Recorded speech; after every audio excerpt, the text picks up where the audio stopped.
नमस्कार मित्रांनो, तर स्वागत आहे तुमचं आमच्या यूट्यूब चॅनलवर। तर आज मी तुम्हाला दाखवणार आहे की झिरोधा काईटमध्ये री-केवायसी म्हणजेच इनॲक्टिव्ह अकाउंट ॲक्टिव्ह कसे करायचे ही प्रोसेस दाखवणार आहे।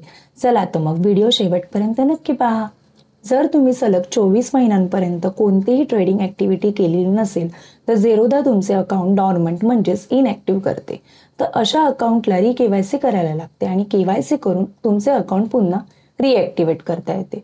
तर आता हे अकाउंट डॉर्मंट आहे की नाही ते चेक कसे करायचे ते तुम्हाला मी आता गाईड करते। सर्वप्रथम काईट लॉग इन करून तुम्हाला यूजर आय डीवरती क्लिक करायचं आहे। तिथे तुम्हाला प्रोफाईल दिसेल, प्रोफाईलवर क्लिक करून मॅनेज अकाउंटवर क्लिक करून घ्या। त्यानंतर कन्सोलची अशी स्क्रीन ओपन होईल। तिथे तुम्हाला ब्लू बॉक्सवरती क्लिक करायचं आहे। तिथे तुम्हाला सेगमेंट शो होईल।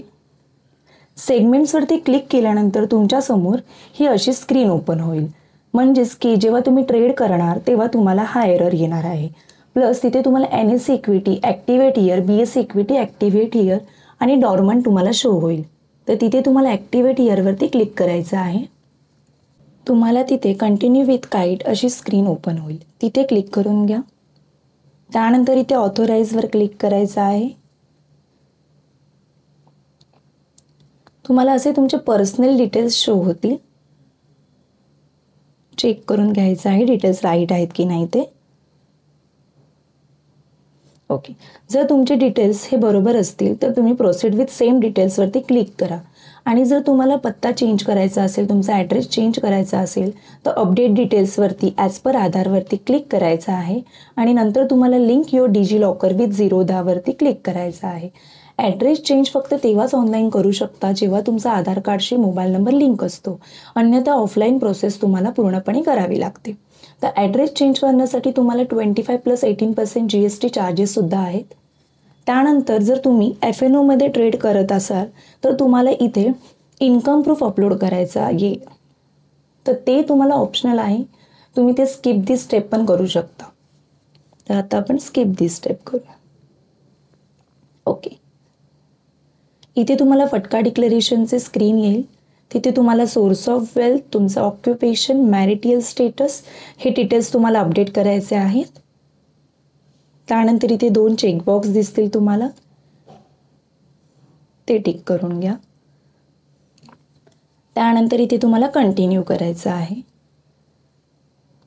अलाउ दिस टाइम। तर आता इथे तुम्हाला इन पर्सनल व्हेरिफिकेशन म्हणजेच IPV करायचा आहे। तर त्यासाठी तुम्हाला कोड शो होईल। तो कोड तुम्हाला एका प्लेन पेपरवरती लिहायचा आहे आणि तुम्हाला तुमची सेल्फी क्लिक करून घ्यायची आहे। कॅप्चरवरती क्लिक करायचं आहे। इथे तुम्हाला 2 ऑप्शन दिसतील, सेव्ह IPV, रिडू IPV। तर तुम्हाला सेव्ह IPV वरती क्लिक करायचं आहे। अशा प्रकारे अकाउंट तुमची पूर्ण ॲक्टिवेट करण्याची प्रोसेस कंप्लीट केल्यानंतर 24 to 48 वर्किंग आवर्समध्ये तुमचे अकाउंट पुन्हा ॲक्टिवेट केले जाईल। तर आता तुमचे अकाउंट डॉर्मंट असेल आणि तुम्हाला एखाद्या शेअरचा डिव्हिडंड क्रेडिट होणार असेल तरी तो तुमच्या बँक अकाउंटला क्रेडिट होतो। प्लस तुम्ही IPOला सुद्धा अप्लाय करू शकता। तर अशा प्रकारे री-केवायसी कशी करायची ही प्रोसेस मी सांगितलेली आहे। व्हिडिओ आवडल्यास नक्की लाईक करा आणि अशाच प्रकारे जर तुम्हाला झिरोधा काईट रिलेटेड काही क्वेरी डाऊट्स असतील तर स्क्रीनवर दिलेल्या नंबरवरती तुम्ही कॉन्टॅक्ट करू शकता आणि कमेंट बॉक्समध्ये सुद्धा मेन्शन करू शकता। धन्यवाद।